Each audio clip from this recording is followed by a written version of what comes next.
Ministro de Turismo e Assunto Econômico de Corsou topa su homólogo na Aruba. Está identificado por lo menos 2 pontos de cooperação mútua. Assim ele explica depois de topa tanto o ministro Otmar Oduber como o primeiro-ministro Ayman. Eu estava para ser conhecido seguro com o meu colega ministro de Turismo. Nós temos conversações na televisão, da telefone, mas nunca personal, senhor Otmar Oduber.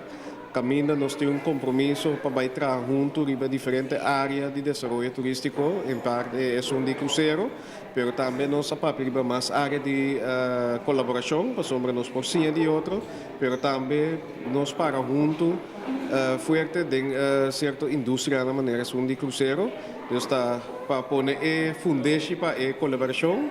E também me será passar para reintroduzir-me como ministro um amigo político de base Anhacaba, com o senhor Mike Ayman, ministro-presidente.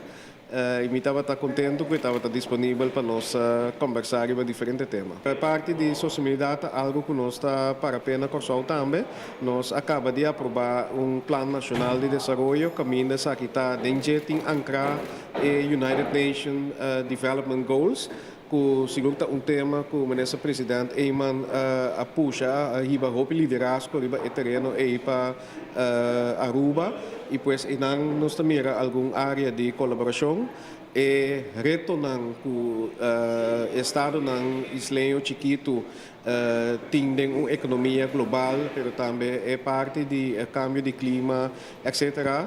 Alguma área que nós queremos nós podemos mais solução para nossa comunidade door de colaborar junto e mais importante é relacionar entre países de reino, que é algo que seguro lo me que cana junto com o ministro Ayman para nós mostrar que tem a oportunidade de reino holandês e nós estamos contentes para pôr a papel basta de tema aí.